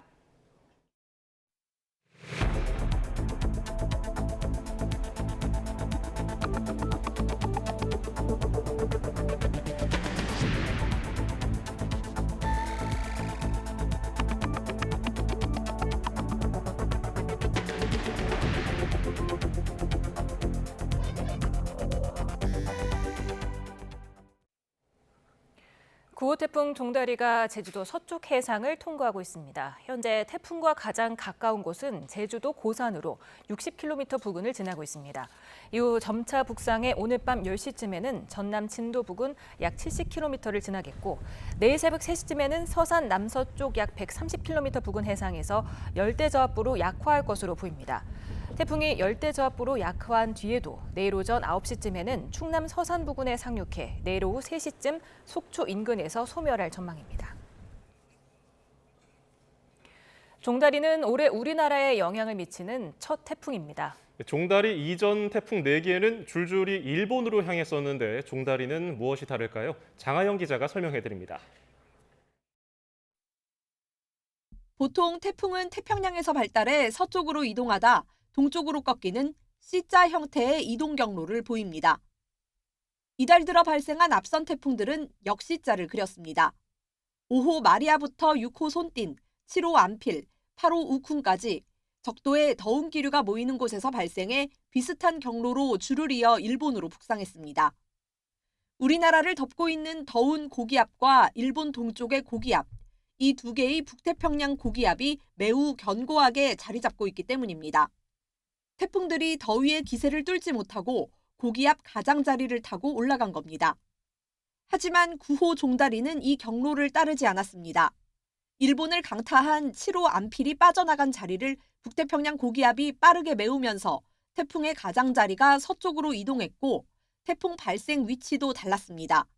시작부터 태풍이 그렇게 강하지 않았고 우리나라보다 남쪽, 그러니까 대만 부근에 가까운 쪽에서 태풍이 발생해서 빠르게 북상을 하게 되면서 태풍이 발달할 시간이 좀 부족한 면이 있었고요. 서해를 가득 채운 따뜻한 수증기는 종다리를 태풍으로 만들었지만 강력한 북태평양 고기압의 위세는 여전합니다. 종다리가 세력을 더 키우지 못하고 서해상에서 열대 저압부로 약화한 채 북상하는 것도 이 때문입니다. YTN 장하영입니다. 태풍 9호의 영향으로 수증기가 일본에 대량으로 유입돼 대기 상태가 불안정해지면서 강풍을 동반한 기습호우와 천둥 번개가 몰아쳤습니다. 도로 곳곳이 물에 잠기고 4만 가구에 육박하는 세대가 전력 공급이 끊기는 등 피해가 잇따랐습니다. 도쿄 김세호 특파원입니다. 늦은 오후 무렵 앞을 분간하기 힘들 만큼 거센 빗줄기가 몰아칩니다. 자동차는 바퀴 절반 가까이 물에 잠긴 채 주행하고 보행자도 물바다가 된 인도를 간신히 지납니다. 퇴근길 시민들은 지하철역에서 하염없이 비가 잦아들기를 기다리고 있습니다. 우리나라를 향하는 태풍 9호의 영향으로 습한 공기가 일본으로 유입되면서 간토 지방을 비롯한 일본 수도권 지역 곳곳에서 기습폭우가 쏟아진 겁니다. めちゃめちゃ降ってて、車から降りてコンビニ行くんですけど、そのちょっとの間でもだいぶビチャビチャみたいな感じで、シャワー浴びてるみたいな感じでしたね。 도쿄 등 도심부에서는 벼락도 곳곳에서 목격됐습니다. 사이타마현 등 수도권 39,400여 세대는 전력이 끊겨 열대야 속에 에어컨 작동이 멈추는 등 불편을 겪었습니다. もうびしょびしょ。あとどのくらいで復旧するのか。 강풍을 동반한 집중호우로 일부 지역에서는 토사 붕괴 경보까지 발령됐습니다. 비가 그쳤지만 이후에도 대기 불안정 상태는 계속 이어질 것으로 보입니다. 이 때문에 날이 개더라도 날씨가 급변하면서 기습호우 가능성이 여전히 남아 있습니다. 또 습해진 공기 탓에 땀이 잘 마르지 않아 열이 제대로 내려가지 않을 수 있어 열사병도 방심할 수 없습니다. 도쿄에서 YTN 김세호입니다. 무더위가 계속되면서 올해 온열 질환자 수가 2,900명에 육박한 것으로 나타났습니다. 질병관리청 온열질환 응급실 감시체계를 보면 어제 하루 온열질환자는 71명 발생했고 이 가운데 사망자가 1명 포함돼 온열질환 추정 사망자는 모두 26명으로 늘었습니다. 누적 온열질환자 수는 2,890명으로 온열질환 감시체계 운영이 시작된 지난 2011년 이후 두 번째로 많은 기록입니다. 폭염과 태풍이 몰고 온 역대급 더위에 냉방 사용량이 크게 늘면서 전력 수요도 연일 최대치를 찍고 있습니다. 어제 전력 수요가 사상 최대치를 기록한 데 이어 오늘은 더 많은 전력 수요가 예상돼 또 한 번 기록을 경신할 전망입니다. 최하영 기자입니다. 가뜩이나 폭염으로 더운데 태풍 종다리까지 더위를 부채질하면서 전력 수요도 사상 최대치를 경신하고 있습니다. 역대급 더위에 냉방 수요가 크게 늘고 있기 때문입니다. 오늘 최대 전력 수요는 오후 4시에서 5시 사이에 96.6기가와트까지 치솟을 것으로 전망됩니다. 예상대로라면 사상 최대 기록을 하루 만에 또 갈아치우는 겁니다. 이 시간대 공급 예비력은 7.3기가와트, 예비율은 7.6%로 전력 수급은 안정적일 것으로 보입니다. 다만 공급 예비력이 5.5기가와트 미만으로 떨어지면 전력 수급 경보 가운데 가장 낮은 단계인 준비가 발령됩니다. 앞서 어제 오후 6시 때에는 최대 전력 수요가 95.6기가와트까지 오르며 사상 최대를 기록했습니다. 오후 5시 때 사상 최대 기록을 뛰어넘으며 하루에 2차례 연속 기록이 깨졌습니다. 올여름 들어 벌써 5차례 기록 경신입니다. 전력당국은 태풍의 이동 경로와 영향 범위가 유동적이어서 이번 주까지는 전력 수요가 높게 유지될 것으로 전망했습니다. 이어 사전에 계획된 예비 자원을 활용해 전력 사용에 불편함이 없도록 수급을 관리하겠다고 밝혔습니다. YTN 최하영입니다. 9호 태풍 종다리가 제주를 지나 한반도를 향해 북상하고 있습니다. 제주와 남해안에 장대비가 쏟아지는 가운데 한반도 전역에 영향을 주겠습니다. YTN 재난위원인 우진규 기상청 통보관 연결해서 자세한 기상 상황 알아봅니다. 안녕하십니까? 안녕하세요. 네, 안녕하십니까? 네, 태풍 종다리 계속 북상하고 있는데요. 현재 정확한 위치 어디쯤입니까? 예, 제9호 태풍 종다리는 현재 제주도 서쪽 해상을 지나 약 100km 해상 부근을 통과하고 있는 상태입니다. 예, 태풍 종다리는 소형급 태풍으로 분류가 되는데 태풍의 지금 위력은 한 어느 정도입니까? 네, 현재 태풍의 중심 기압은 약 998헥토파스칼, 이 중심 부근에서 불고 있는 최대 풍속은 초속 18m 정도로 태풍의 5단계 중 가장 낮은 등급의 세력에 속한다고 볼 수가 있습니다. 여러분, 시청자 여러분의 이해를 돕기 위해서 일반인이 체감하기에는 위력이 어느 정도일까요? 네, 현재 등급은 태풍으로서 이 열대 저하부보다는 한 등급 높은 상태이고요. 우리가 일반적으로 강한 저기압이 들어올 때 강한 돌풍을 수반하는 경우들이 있고 매우 강한 비와 비바람으로 인해서 피해를 보게 되는 경우들이 있는데요. 이번 경우도 그와 못지않게 강한 세력을 갖고 있긴 합니다. 하지만 이 저기압보다는 좀 더 태풍의 위력이 있는 만큼 강한 비가 국지적으로 강하게 발수를 할 수 있는 그런 특징을 갖고 있습니다. 예, 태풍을 보면은 비를 많이 쏟아내는 태풍이 있고요. 바람이 많이 부는 태풍이 있는데 이번 태풍의 경우는 어떤 태풍입니까? 네, 현재 레이더 영상상으로 보면 태풍의 주변 원형을 따라 스파이럴 밴드라고 하는 강한 비구름대가 포함이 되고 있습니다. 특히나 강한 바람은 초속 18m에서 20m 정도 되는 강풍을 동반하고 있기 때문에 이번 태풍의 경우는 강한 바람과 강한 강수를 동반하지만 등급 자체가 태풍의 단계 중 가장 낮은 만큼 일반적으로 우리가 보고 있는 매우 강한 태풍과는 조금 더 다른 강수량이나 바람이 다소 한 단계 낮은 그러한 상태라고 볼 수 있겠습니다. 네, 그렇지만 비구름을 동반한 태풍이다 보니까 아무래도 피해가 우려되는데요. 이 시간대별 또 지역별 예상 강수량 어떻게 보고 계십니까? 네, 전체적으로 태풍이 우리나라 남서 해안을 따라서 북상해서 점차 서해상을 따라 북상할 것으로 예상을 하고 있습니다.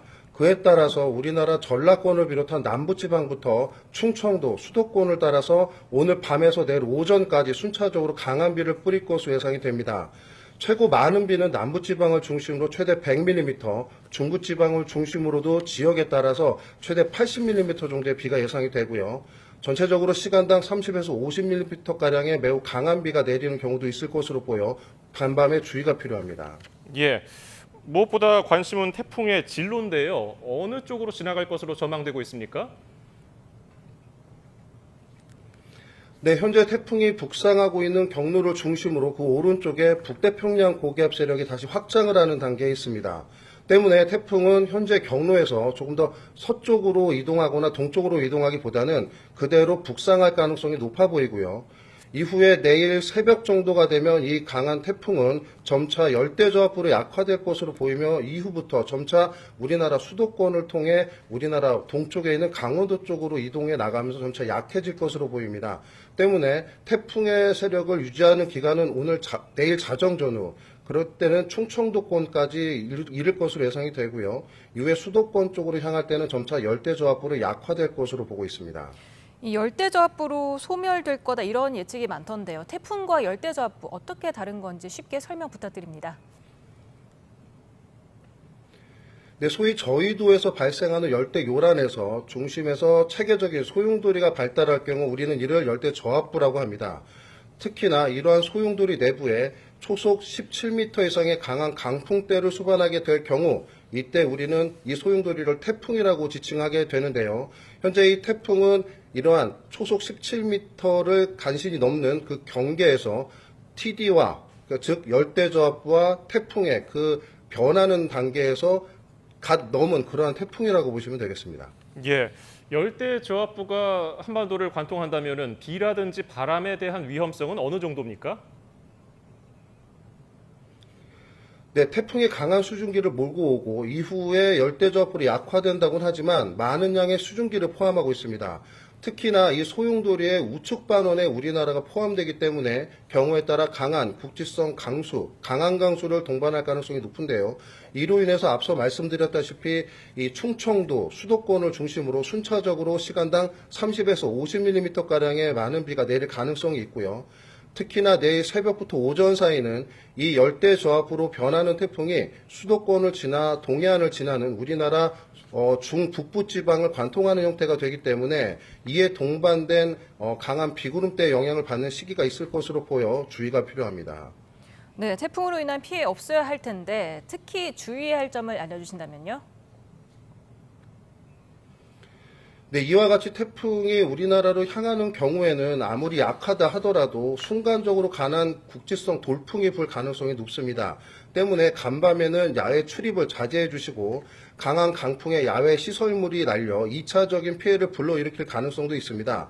때문에 간밤에 태풍이 지나는 동안 또는 열대저압부로 변한 이러한 강한 소용돌이가 우리나라에 영향을 주는 기간 동안에는 가급적 외출을 자제해 주시는 것이 필요하고 사전에 이 야외 시설물 등에 대한 점검을 미리 하셔서 추가적인 피해가 없도록 하시는 게 중요합니다. 예, 태풍 피해가 없이 태풍이 지나갔으면 좋겠고요. 태풍이 한반도를 빠져나간 뒤에는 폭염이 좀 누그러질지가 관심인데요. 이후에 더위 전망은 어떻습니까? 네, 일반적으로 태풍이 어느 시기에 지나냐에 따라서 우리나라의 향후 기온 전망이나 기압계 형태가 달라지게 됩니다. 현재 우리나라를 주변으로는 이 동쪽으로부터 북태평양 고기압이 뜨거운 공기를 몰고 다시 확장하는 추세에 있고요. 북서쪽에서는 아직 찬 공기를 수반을 기압볼 형태의 공기가 보이질 않고 있습니다. 때문에 태풍이 통과한 이후 우리나라는 다시 이 뜨거운 수증기를 몰고 오는 북태평양 고기압의 가장자리에 놓일 가능성이 높기 때문에 당분간 폭염이 다시 이어질 가능성이 높다라고 판단되고 있습니다. 네, 부더위 기세 여전하다 보니까 밤잠을 괴롭게 하는 열대야도 사상 최장 기록을 연일 깨고 있습니다. 이 열대야도 계속되는 걸까요? 네, 앞서 뜨거운 수증기가 계속해서 유입된다고 말씀을 드렸습니다. 구름이 끼는 동안 낮 동안에는 일사일과가 다소 차단되면서 낮 동안의 기온이 다소 주춤하는 기간도 있을 가능성이 있지만 밤사이 많은 양의 뜨거운 수증기가 유입됨에 따라 기온은 더욱 떨어지지 않는 현상이 나타날 것으로 예상이 되고 있어 폭염과 함께 간밤에 기온이 내려가지 않는 열대야도 함께 기승을 부릴 것으로 예상하고 있습니다. 네, 종다리가 올해 우리나라에 영향을 끼치는 첫 번째 태풍입니다. 이후에도 또 태풍이 몇 개 더 올 수 있겠습니까?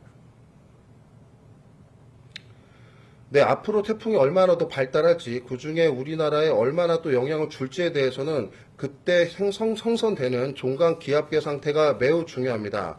해수면 상태와 더불어 우리나라 쪽으로 유도되는 바람이 있어야 하지만 태풍이 생기더라도 향할 수 있는 조건이 되기 때문인데요.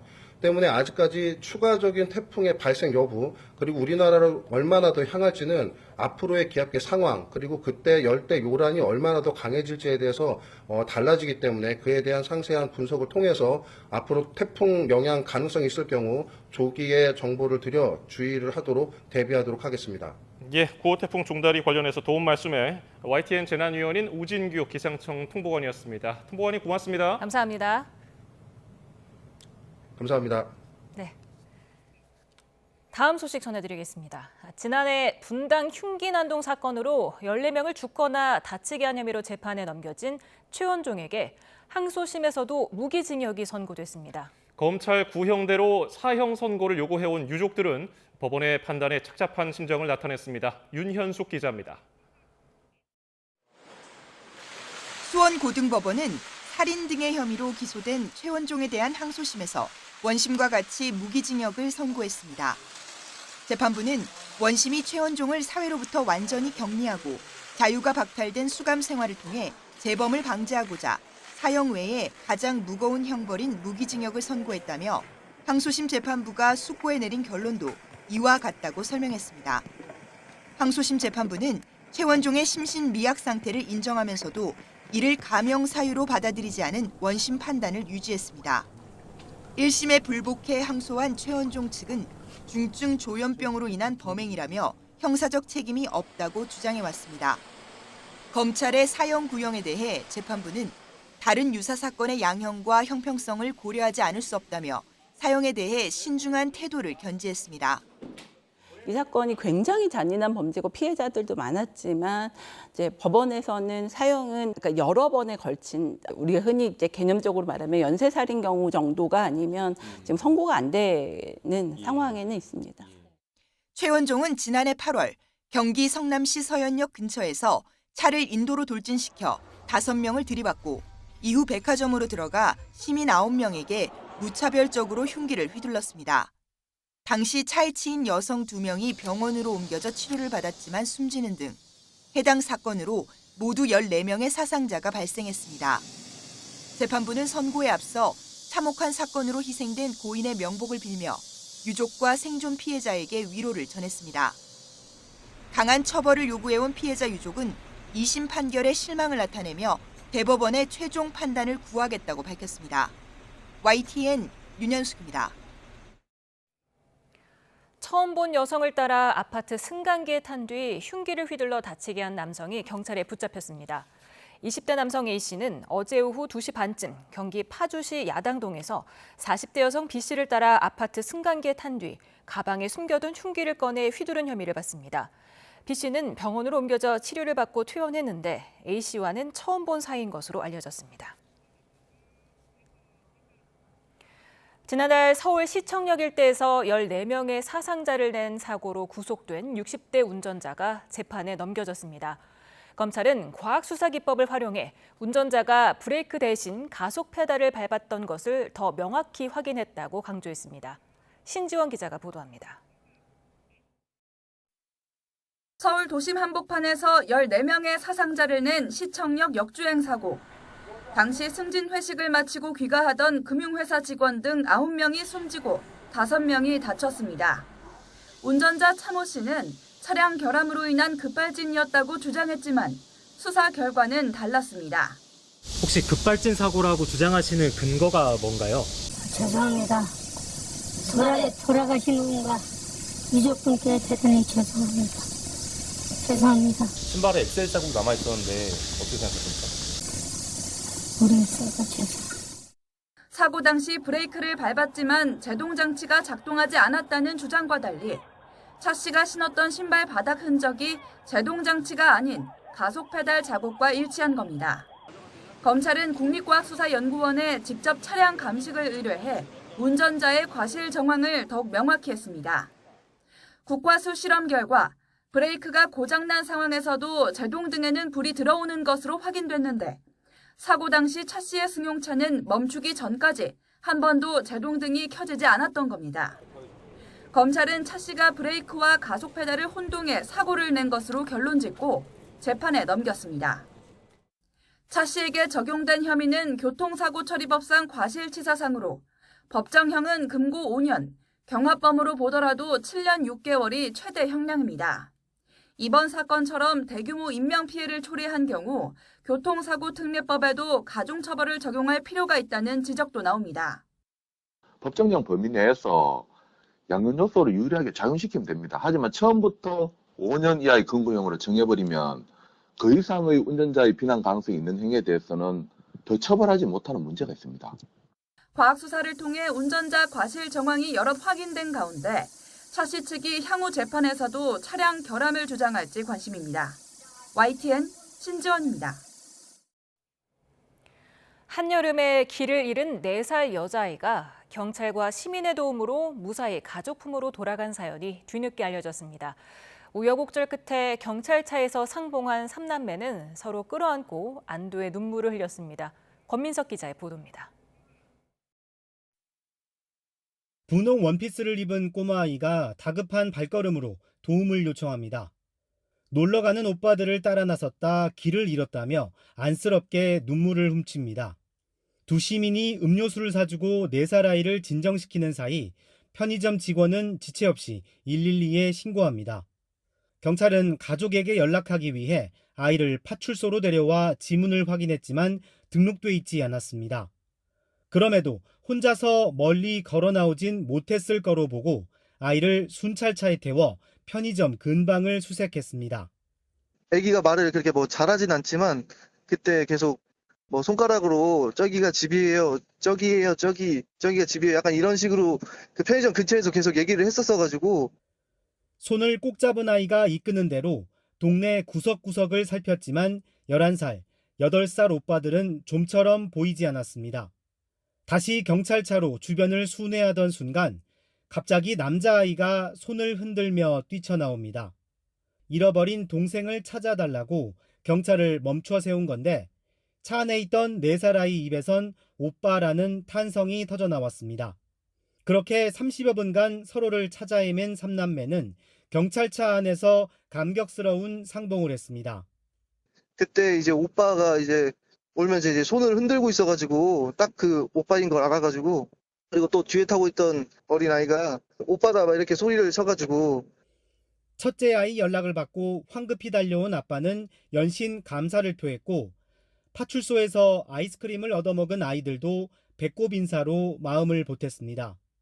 애기들 찾아주는 것도 저희 당연한 업무라서 칭찬을 듣고 하는 게 조금 민망하다고 해야 되나? 좀 부끄러운 게 좀 있는데 그래도 감사한 마음이죠. 경찰은 잠시 길을 잃었던 막내의 지문 정보도 시스템에 등록했습니다. 또 가까운 경찰서나 안전드림 애플리케이션을 통해 아동 지문을 사전 등록해 만일의 상황에 대비해달라고 당부했습니다. YTN 권민석입니다. 미성년자 성범죄 사건이 일어난 인터넷 커뮤니티 DC인사이드에 대해 방송통신심의위원회가 실태 점검에 나섭니다. 방송통신심의위는 DC인사이드 측에 우울증 갤러리에 대한 자율규제 실적 자료를 제출하라고 요구했습니다. 방심위 측은 DC인사이드의 자율규제 강화를 권고하고 지난 5월 협력회의를 통해 실효성 있는 대책 마련을 요구했지만 미성년자 대상 성범죄 사건이 일어났다며 자료를 받아 검토하고 강력히 조치하겠다고 강조했습니다. 파리올림픽 배드민턴 여자 단식 금메달리스트인 안세영 선수가 협회 진상조사 제안에 불응한 것으로 전해졌습니다. 배드민턴협회 진상조사위는 이번 주 2날짜 정도를 안세영 측에 전달하고 조사에 응할 것을 제안했지만 안세영 측이 이를 거부한 것으로 알려졌습니다. 안세영 측은 현재 문화체육관광부 진상조사가 이루어지는 상황에서 협회 조사 자체가 의미가 없는 것으로 판단해 조사에 불응하기로 결정한 것으로 전해졌습니다.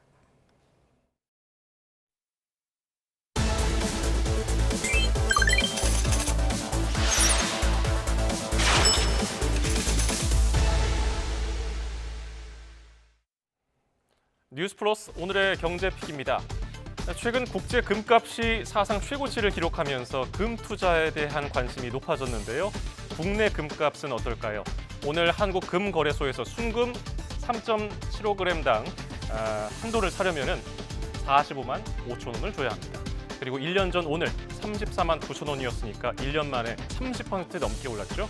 그리고 2014년 8월 22일에는 16만 9천 원이었으니까 10년 만에 2.7배로 오른 셈입니다.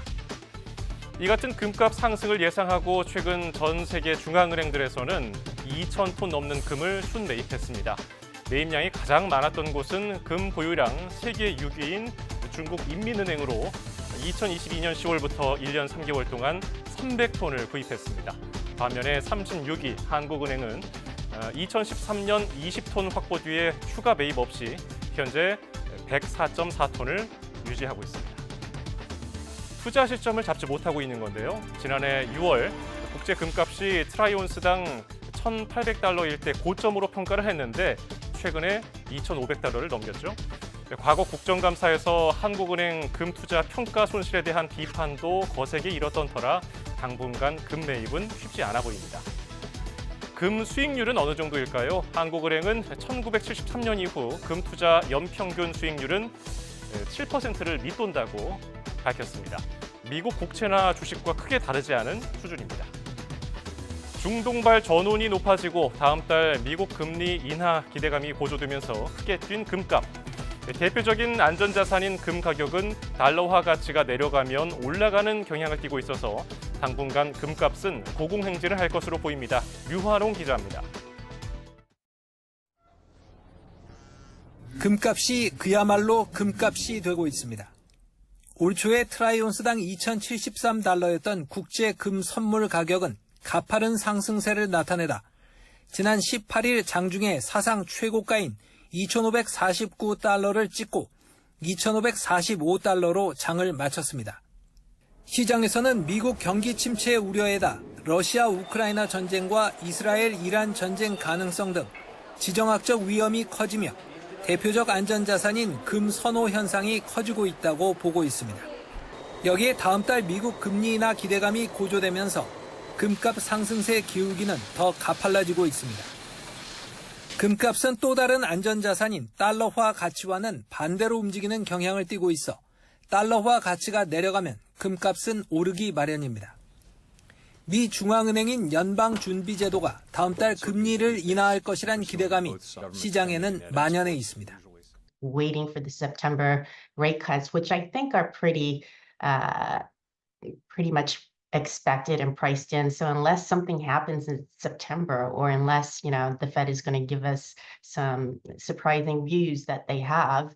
미 금리 인하 기대감은 지난달 미국의 저조한 고용 지표로 뉴욕 증시가 폭락하면서 증폭되기 시작했습니다. 시카고 상품거래소의 페드워치는 72% 확률로 다음 달 금리 인하를 예측하고 있습니다. 시장에선 이번 주 23일로 예정된 제롬 파월 미 연준 의장의 잭슨 홀 연설에서 진일보한 금리 인하 신호를 기대하고 있습니다.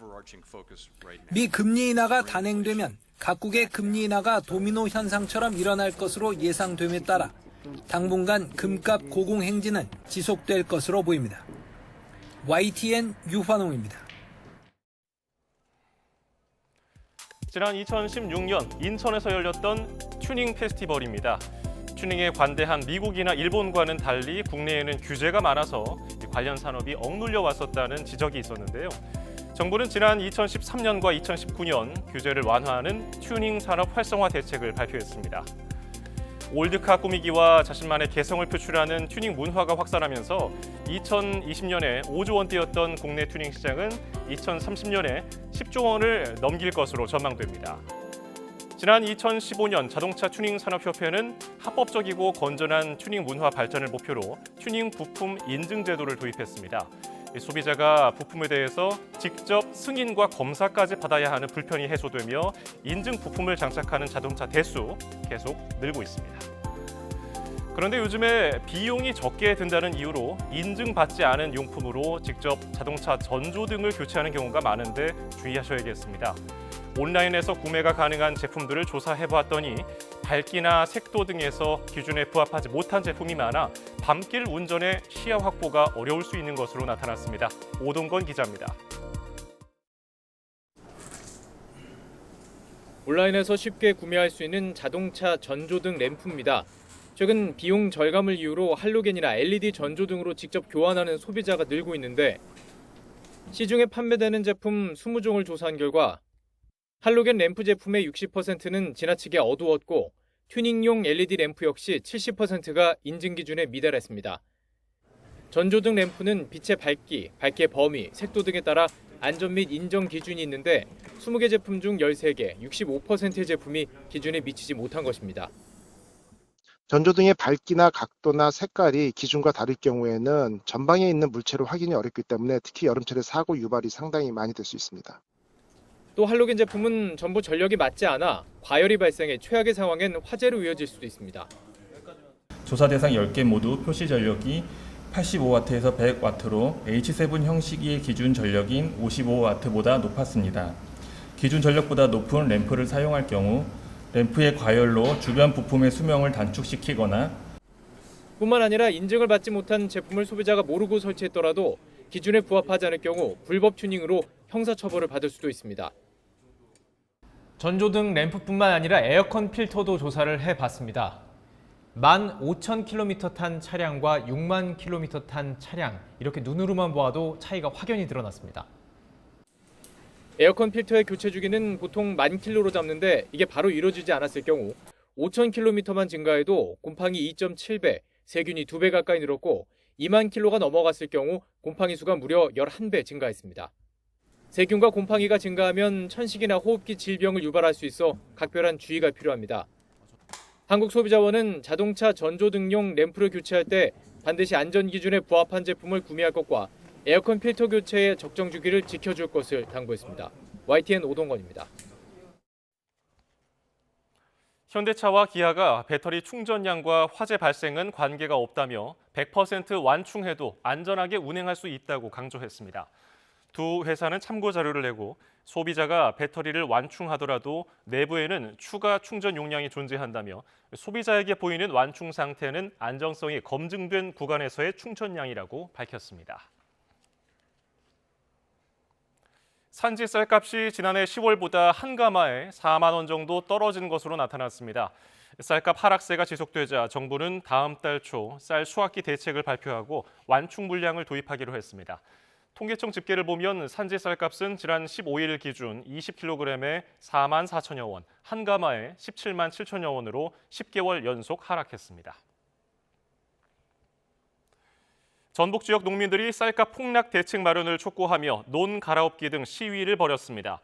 전국 농민회 총연맹 전북도 연맹은 오늘 오전 전북 익산시 춘포면에서 집회를 열고 농민들의 목숨인 쌀값 폭락을 막아야 한다며 쌀값 폭락의 진짜 원인인 쌀 수입을 중단하라고 촉구했습니다. 집회를 마친 뒤 농민들은 트랙터에 올라 논을 갈아엎는 시위를 벌였습니다. 국민의힘 한동훈, 더불어민주당 이재명 대표의 회담 형식과 의제 설정을 위한 여야 실무 협상이 신경전 속에 내일로 미뤄졌습니다. 국민의힘 박정하 당대표 비서실장은 민주당이 동의하면 회담 내용도 처음부터 끝까지 다 공개하는 게 어떨지 제안하려 한다고 말했습니다. 이에 민주당 이해식 당대표 비서실장은 비서실장 간 실무회의 전 갑자기 회담 전체를 생중계하자는 언론 보도가 나왔다고 반발했습니다. 국회에서는 지난해 세관 직원들의 마약 범죄 연루 혐의를 수사하던 경찰 수사팀에 부당한 외압이 있었다는 의혹을 놓고 청문회가 열렸습니다. 대통령실의 개입을 의심하는 야권은 제2의 최상병 사건이라고 여론전을 폈는데요. 여당은 실체 없는 공세라고 반발했습니다. 나혜인 기자입니다. 서울 영등포 경찰서에서 말레이시아인들의 마약 밀수 사건을 수사했던 백혜룡 경정은 밀반입 과정에서 세관 직원들의 방조를 의심하고 있습니다. 언론 브리핑을 준비했지만 현재 대통령실 행정관인 당시 경찰서장이 용산에서 사건을 심각하게 본다며 연기를 지시했다고 주장했습니다. 현장에서 진두지휘까지 했던 이 사건을 갑자기 이렇게 브리핑도 맞고 수사를 방해하게 된 계기가 용산이 아니면 설명이 안 됩니다. 위증하면 처벌받는 증인 자격으로 청문회장에 선 경찰 간부들은 그러나 하나같이 외압 의혹을 부인했습니다. 용산을 언급했다는 주장 자체가 사실무근이라며 언론 브리핑은 수사가 미진해서 미룬 거라고 반박했습니다. 세관 압수수색은 브리핑 후 진행할 예정입니다는 보고를 합니다. 네. 그러면 어느 지휘관이 브리핑한 다음에 압수수색을 합니까? 뻔히 그러면 해당 기관에서 증거인멸을 할 수 있는 부분이 있고 세관 수사를 막기 위해 사건을 상급기관으로 넘기려는 시도가 있었다는 주장을 두고도 상반된 증언이 부딪혔습니다. 어떻게 일방적인 증인만 듣고 이렇게 국가수사본부장을 모독할 수 있습니까? 국가수사본부장의 승인 없이 서울경찰청이 이첩을 결정한다, 이첩을 검토한다, 있을 수 없습니다. 의원님. 야당은 당시 외압을 가했다고 지목된 서울경찰청 간부가 임성근 전 해병대 사단장 구명 로비 의혹의 당사자인 이중호 씨와 각별한 사이인 정황이 있다며 제2의 최상병 사건이란 의심을 거두지 않았습니다. 역대급 마약 수사를 했다고 합니다. 그러면 이 정부 기조에 맞춰 본다면은 승진해야죠. 근데 승진이 아니고 자천당했습니다. 여당은 수사팀장의 주장 말고 실체적인 증거가 있느냐며 이런 일로 청문회를 여는 것 자체가 부끄러운 일이라고 성토했습니다. 과대망상증이 빚어낸 총국입니다. 도대체 용산은 누구를 보호하려고, 세관은 직원 보호하려고 보이지 않는 손을 움직였다는 말입니까? 당사자들의 주장이 워낙 첨예하게 엇갈려 국회 청문회장에서 외압 의혹의 진상을 밝히는 건 사실상 어렵게 됐습니다. 야권 일각에선 국정조사 필요성도 거론하지만 결국 진상규명은 수사의 영역이 될 것으로 보입니다. YTN 나인입니다.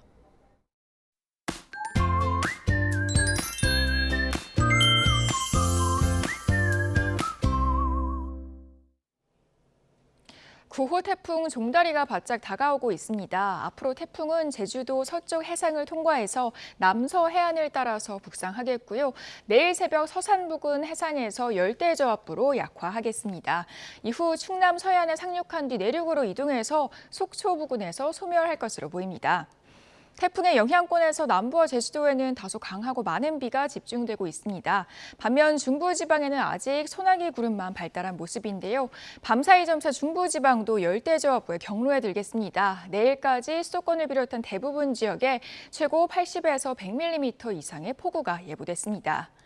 태풍이 북상하면서 특보 지역도 확대되겠습니다. 앞으로 중부 서해안과 또 내륙에도 강풍특보와 호우특보가 내려질 전망인데요.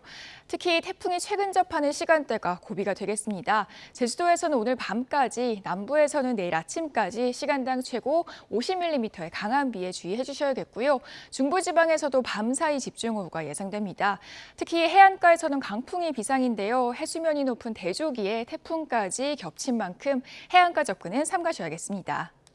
비바람에도 열기는 식지 못하겠습니다. 밤사이 서울에서는 31일 연속 열대야라는 신기록을 세우겠고요.